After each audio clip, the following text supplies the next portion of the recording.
జై శ్రీమన్నారాయణ. శ్రీమతే రామానుజాయ నమః. కృష్ణం వందే జగద్గురుం. పరిత్రాణాయ సాధూనాం వినాశాయ చ దుష్కృతాం ధర్మ సంస్థాపనార్థాయ సంభవామి యుగే యుగే. భరద్వాజకులంబోధి చంద్రం శ్రీపురుషోత్తమం వేదాంతో భయనితత్వాత్త జ్ఞానదం గురుమాశ్రయే. కృష్ణం వందే జగద్గురుం. శ్రీమద్భాగవతంలో మనం ద్వితీయ స్కంధంలో అధ్యాయం 5లో 40-41 చెప్పుకున్నామమ్మా.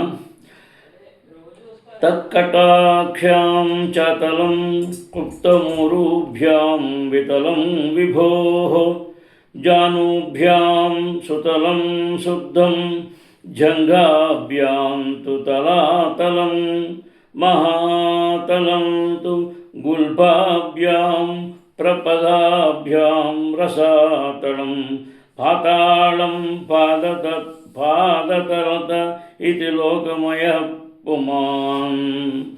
నారద, 14 లోకములలో 7 అధోలోకము కలవని నా నుండి ఎరుగుము.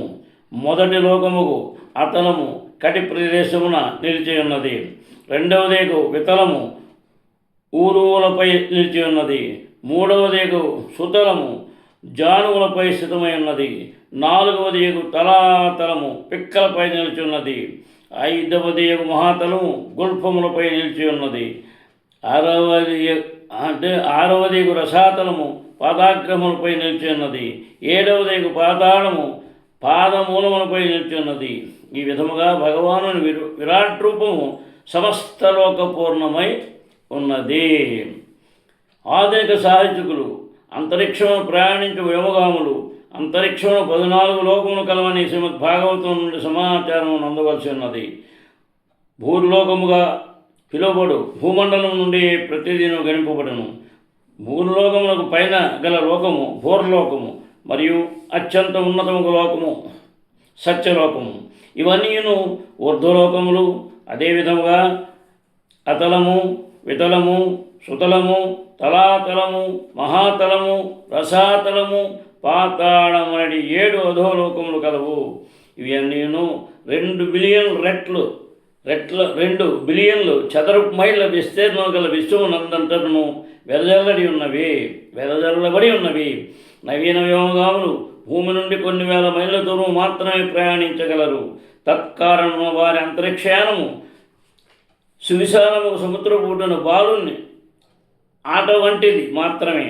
ఊర్ధ్వలోక మండలమున చంద్రుడు 3వ స్థానము నెలకొని ఉన్నాడు. విశాలము భౌతికాకాశమున వెదజల్లబడి ఉన్న వివిధ లోకముల దూరములను కూర్చి శ్రీమద్భాగవతంలోని 5వ స్కంధమును మనకు ఎరుగవచ్చును. మనము ఉంచబడిన విశ్వముగా పరముగా అసంఖ్యాక విశ్వము నెలకొని ఉన్నవి. కానీ ఆ భౌతిక విశ్వము అన్నీను సనాతన బ్రహ్మలోకముగా పిలువబడు ఆధ్యాత్మిక ఆకాశమున కేవలము అత్యల్ప భాగమునే ఆచ్ఛాదించుతున్నవి. పూర్ణ పురుషోత్తముడు శ్రీకృష్ణుడు బుద్ధిమంతులకు మానవులను అత్యంత కరుణతో ఈ క్రింది భగవద్గీత 8-16 శ్లోకమునందు తన ధామమునకు ఆహ్వానించుచున్నాడు. అబ్రహ్మభువలోకా పునరావృత్తినోర్జున మాముపేత్యతు కౌంతేయ పునర్జన్మ న విద్యతే. పైన వివరించినట్లు సనాతన బ్రహ్మలోకముకు కొద్దిగా క్రింద నెలకొనినట్టు విశ్వపు అత్యున్నత లోకమైన సత్యలోకము మొదలుకొని ఇతర లోకములన్నీ భౌతికములై ఉన్నవి. పలు సంఖ్యలో గల భౌతిక లోకములలో దేని ఎందైనను మనుజుని స్థితి జన్మము మృత్యువు జర వ్యాధి అనే భౌతిక ప్రకృతి నియమములకు లోబడి ఉండుటే కాగలదు. కానీ అతడు సనాతన బ్రహ్మలోకమును భగవద్ధామమును చేరినప్పుడు పైన పేర్కొనబడిన భౌతిక క్లేశముల నుండి పూర్ణ ముక్తిని పడగలడు. కనుక కాల్పనిక తత్వవేత్తలు యోగులు సదాచంద్రము కావించిన ముక్తి కేవలము భగవద్భక్తులకు ద్వారానే సాధ్యపడగలదు. భక్తుడు కానివాడు భగవద్రాజ్యమును ప్రవేశింపజాలడు. ఆధ్యాత్మిక స్థితి యందు సేవాభావం పొందుట ద్వారానే ఎవరైనాను భగవద్ధామమును ప్రవేశింపగలరు. కనుక కాల్పనిక తత్వవేత్తలు మరియు వారితో పాటు యోగులు నిజముగా ముక్తిని పడేటకు పూర్వము భక్తి మార్గం వైపునకు తొలుత తప్పక ఆకర్షితులు కావలసి ఉన్నది. భూర్లోకః కల్పితః పద్భ్యాం భువర్లోకస్య నాభితః స్వర్లోకః కల్పితో మూర్ధాన్ ఇతి వా లోకకల్పనా. ఇంకొందరు సమస్త లోకములను భగవానుని పాదములపై నెలకొని ఉన్న అధోలోకములు, భూమి వరకు నాభిపై నెలకొని ఉన్న మధ్యలోకములు, వక్షస్థలమును నెలకొని ఉన్న ఊర్ధ్వలోకములు, స్వర్లోకము అనడి 3 భాగములుగా విభజింతురు. భాష్యము: సమస్త లోకములు 3 విభాగములు ఇతడు పేర్కొనబడినవి. ఇంకొందరు వాణిని 14 అని భావింతురు. ఆ విషయం సైతము ఇతడు వివరించబడినది. శ్రీమద్భాగవతములోని సర్వకారణ కారణము అను ద్వితీయ స్కందమునందలి 5వ అధ్యాయమునకు భక్తి వేదాంత భాష్యము సమాప్తము. కృష్ణం వందే జగద్గురుం. మనం 5 అధ్యాయాలైనవి. 6వ అధ్యాయంలోకి వచ్చినాము. దీంట్లో పురుష సూక్త నిర్ధారణము అని చెప్తున్నారు. బ్రహ్మోవాచ వాచాం వట్నిర్ముఖం క్షేత్రం ఛందసాం సప్తధాతవః హవ్యకవ్యామృతాన్నానాం జిహ్వా సర్వరసస్య చ. బ్రహ్మదేవుడిట్లు పలికెను. విరాట్ పురుషుని అంటే భగవానుని విశ్వరూపము ముఖము వాక్కునకు ఉత్పత్తి స్థానమైనది. దాని అధిష్టాత అగ్నిదేవుడు. అతని చర్మము మరియు ఇతర 6 ధాతువులు వేదమంత్రములకు ఉత్పత్తి స్థానములు. అతని జిహ్వ దేవతలకు, పితృదేవతలకు, జనసామాన్యములకు వసగబడి విధానములకు, రసములకు ఉత్పత్తి స్థానమై ఉన్నది. భగవానుని విశ్వరూపం యొక్క విభూతులు ఇచ్చట వర్ణింపబడినవి. అతని ముఖము అన్ని రకముల వాక్కులకు ఉత్పత్తి కేంద్రమనియు దాని అధిష్టాత అగ్నిదేవుడినియు చెప్పబడినది. అతని చర్మము మరియు దేహ నిర్మాణములకు అవసరముగు 6 ధాతువులు, గాయత్రి వంటి సప్తవిధ వేదమంత్రములకు ప్రాతినిధ్యము ఉత్పత్తి కేంద్రములై ఉన్నవి. సమస్త వేదమంత్రములకు గాయత్రి ఆది అయి ఉన్నది. ఈ విషయము శ్రీమద్భాగవతంలోని ప్రథమ సంపుటమునందు వివరించబడినది. ఉత్పత్తి కేంద్రములు విశ్వరూపములోని వివిధ భాగములైనందున మరియు భగవానుని రూపము భౌతిక సృష్టికి పరమైనందునను వాక్కు, జిహ్వ, చర్మాదులు భగవానుడు తన దివ్యరూపమునందు అగాధి ఇంద్రియ రహితముగా లేనట్లు సూచించున్నామని అవగతం చేసుకోనవలను. భౌతిక వాక్కు లేదా ఆహార గ్రహణ శక్తి ఆదిలో భగవాను నుండి ఉత్పత్తి అయినవి. అట్టి కర్మలు ఆద్య ఉత్పత్తి స్థానముల వికృత ప్రతిబింబములై ఉన్నవి. దివ్యస్థితి అనేది ఆధ్యాత్మిక వైవిధ్య రహితముగా ఉండదు. భౌతిక వైవిధ్యము యొక్క సమస్త వికృత రూపములు ఆధ్యాత్మిక జగమునందు తమ మూల ఆధ్యాత్మిక ఉనికితో పూర్ణముగా ప్రకటితమై ఉండును. కానీ వాని నడుమ భేదమేమనగా భౌతిక కర్మలు ప్రకృతి త్రిగుణములలో మలినమై ఉండగా ఆధ్యాత్మిక జగమందరి శక్తులు పూర్ణముగా శుద్ధములై ఉన్నవి. అవి శ్రీకృష్ణ భగవాను దివ్యముగు ప్రేమయుత సేవలో నియుక్తమైనటే అందులకు కారణము. ఆధ్యాత్మిక జగమున శ్రీకృష్ణ భగవానుడు ఒక్కడే సమస్తమునకు దివ్యభోక్త అయి ఉన్నాడు.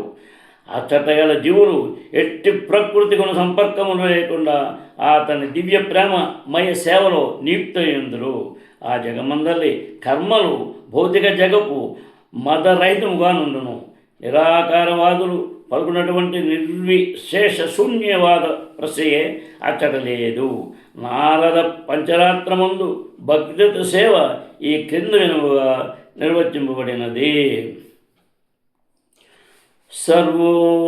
సర్వోపాధి వినిర్ముక్తం తత్పరత్వేన నిర్మలం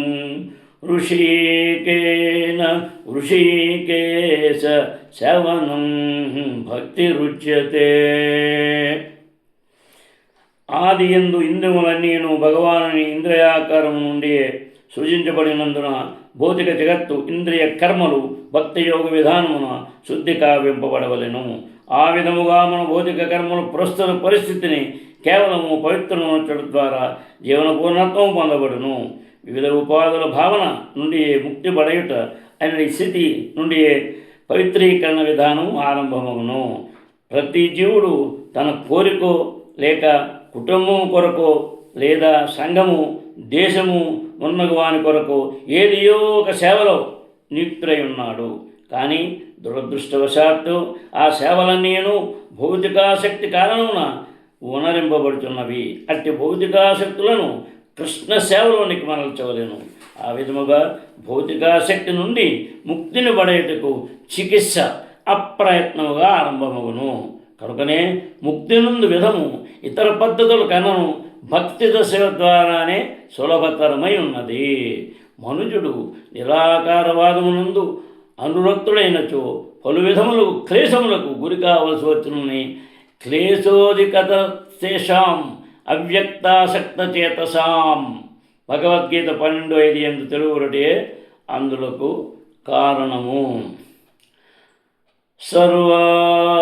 సర్వాసునాం చ వాయోచ్చ తన్నాతే పరమాయణే అశ్వినోరుషధీనాం చ గ్రణో మోద ప్రమోదయోః. ఆతని ముక్కు పుటలో మన శ్వాసకు ఇతర సమస్త వాయువులకు ఉత్పత్తి స్థానములు. అతని ఘ్రాణ శక్తి అశ్వనీ కుమారులను అన్ని రకములకు ఔషధులను ఉత్పన్నము కావించును. అతని శ్వాస వివిధ రకములకు గంధములను ఉత్పత్తి చేయును. రూపాణం తేజసాం చక్షుర్దీప సూర్యస్య చాక్షిణీ కర్ణౌ దిశాం చ తీర్థానాం శ్రోత్రమాకాశ శబ్దయోః. అతని నయనములు సర్వ విధములైన రూపములకు ఉత్పత్తి స్థానములైనవి. అవి మెరయిచు ప్రకాశింపజేయుచుండును. అతని నేత్రగోళములు సూర్యుని స్వర్గాది లోకములను బోలియుండును. అతని కర్ణములు సమస్త దిక్కుల నుండి శ్రవణము చేయుననియు సమస్త వేదములను గ్రహించునవై ఉన్నవి. అతని శ్రవణ శక్తి ఆకాశమునకు అన్ని రకముల శబ్దములకు ఉత్పత్తి కేంద్రమై ఉన్నది. తీర్థానాం అను పదము కొన్ని మార్లు తీర్థయాత్రా స్థలమని భావము వచ్చినట్లుగా వ్యాఖ్యానింపబడును. కానీ దాని భావము దివ్య వేద జ్ఞానమును స్వీకరించుటని గోస్వామి పలికి ఉన్నారు. వేదజ్ఞానము ప్రతిపాదించువారు సైతము తీర్థులు అని పిలువబడుదురు. తద్గాత్రం వస్తుధరాణాం సౌభాగ్యస్య చ భాజనం త్వగస్య స్పర్శ వాయోచ్చ సర్వమేధస్య చైవ హి. అతని శరీరము సర్వ వస్తు సారమునకును సమస్త శుభములకు ఉత్పత్తి స్థానమైనది. అతని చర్మము కదిలేని వాయువు వలె సర్వ విధములకు స్పర్శలకు ఉత్పత్తి కేంద్రమును సర్వ యజ్ఞ నిర్వహణకు స్థానమును అయ్యున్నది. వాయువే సమస్త లోకములకు మనకు కారణమైనది. తగినటువంటి లోకములు ఉద్ధరించబడుటకు కారణభూతముకు కేంద్రము యజ్ఞములు. అతని శరీర ఉపరిభాగమై ఉన్నది. కనుకనే సహజముగానే ఆ స్థానములు సమస్త సౌభాగ్యములకు మూలమై ఉన్నవి.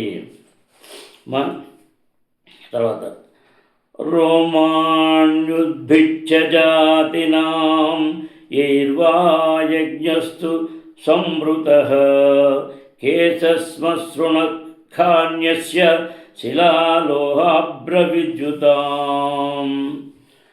అతని రోమములు సర్వవృక్షములకు ముఖ్యముగా యజ్ఞమునందరి అంశములుగా అవసరము వృక్షములకు కారణమైనవి. అతని శరముపై మరియు ముఖముపై గల కేశములు మేఘములకు ఆకారములుగా అతని నఖములు విద్యుత్తునకు శిలలకు లోహమునకు ఉత్పత్తి స్థానమై ఉన్నవి. భగవానుని మెరయు నఖములు విద్యుత్తును ఉత్పన్నము చేయగా మేఘముల అతని శిరోజములపై ప్రతిష్ఠితమై ఉండును. కనుక మనుజుడు సమస్త జీవనావసరములను భగవాను నుండి పొందగలడు. అందుచేతనే ఉత్పత్తి అయిన ప్రతియు ఆ దేవదేవుని ద్వారానే సంభవించుచున్నదని వేదములు బలపరుచున్నవి. అనగా శ్రీకృష్ణ భగవానుడే సర్వ కారణములకు దివ్య కారణమై ఉన్నాడు. ఇక్కడ మనం చెప్పుకుంటున్న దీంట్లో గొప్పతనం ఏంటి? పురుష సూక్త నిర్ధారణము. మనం చేసే పురుషోక్తంలో ఉన్న అంతరార్థంలో ఏ రకంగా ఇన్నిటికీ ఇప్పుడు మనం ఆస్వాదన చేసిన అనుసంధానం చేసిన వాటిలో అన్నీ కూడా అన్నిటికీ అనగా శ్రీకృష్ణ భగవానుడే సర్వకారణములకు దివ్య కారణమై ఉన్నాడు. తర్వాత బాహవో లోకపాలనాం ప్రాయత క్లేమకర్మణాం.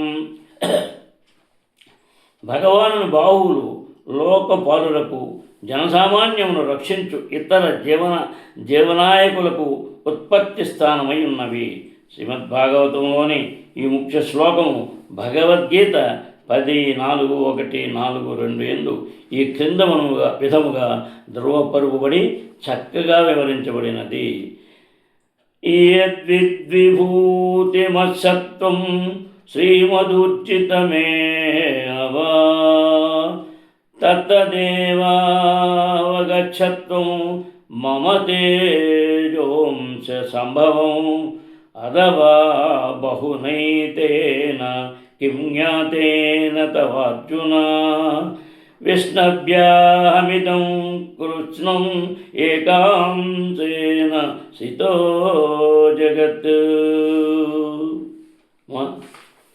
అది చూడండి ఎంత చక్కగా వివరించే విధానంలో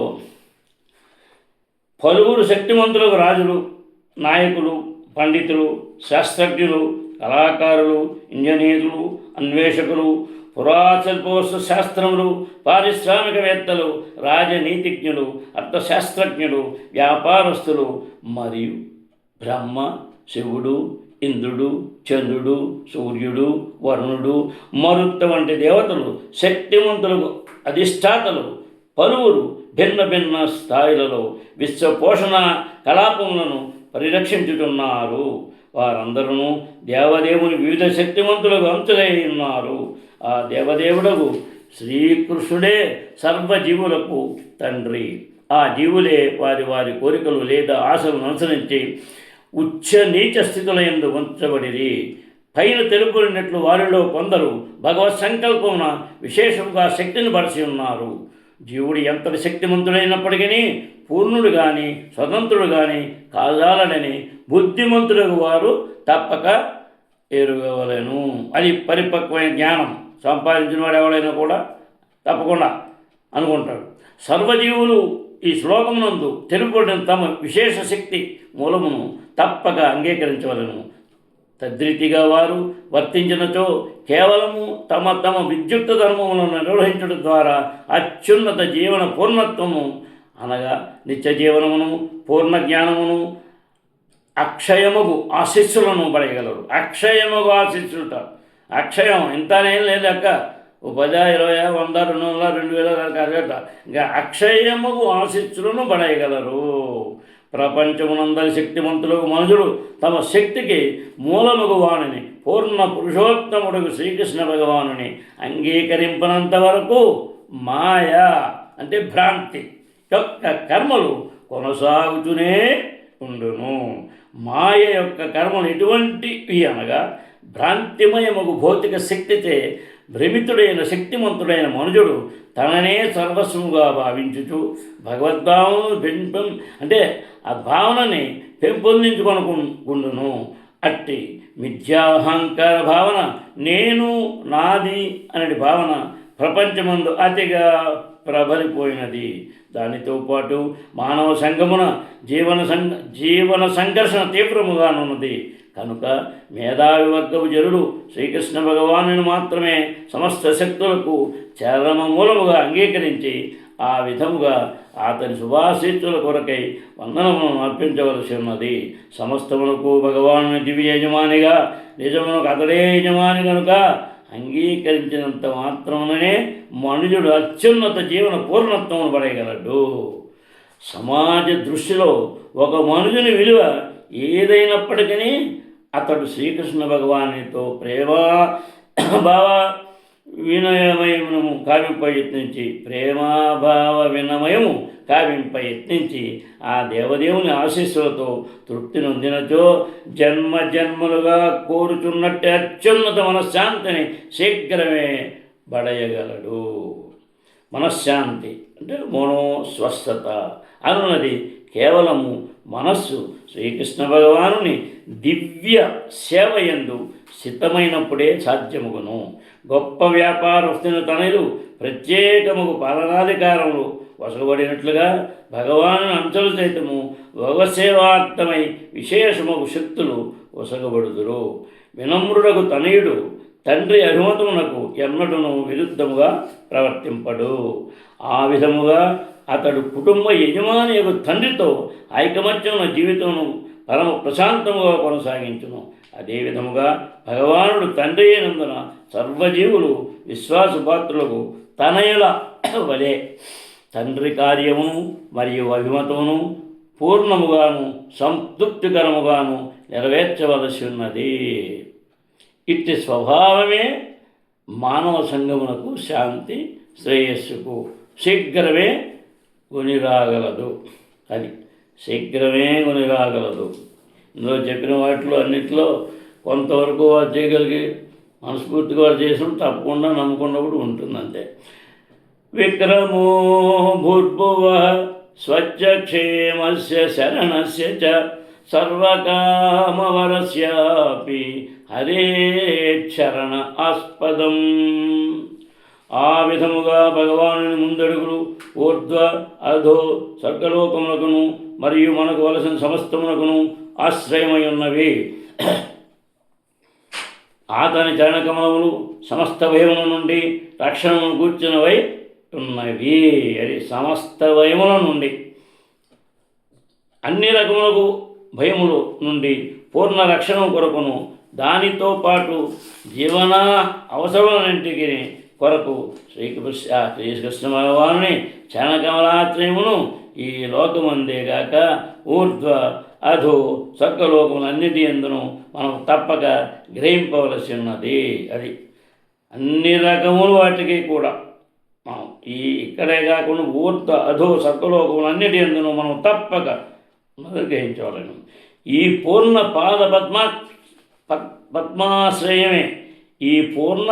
పద్మాశ్రయమే విశుద్ధ భక్తిత సేవ అని పిలువబడును. అది ఈ శ్లోకమునందు ప్రత్యక్షముగా సూచించబడినది. ఈ విషయమును ఎవ్వరూ ఎట్టి సందేహము కలిగి ఉండరాదు. అలాగుననే ఏ ఇతర దేవతల సహాయమును మనుషులు కోరరాదు. వారందరూ ఆ దేవదేవుని ఆశ్రయించిన వారే ఏమిట అందులో కారణము.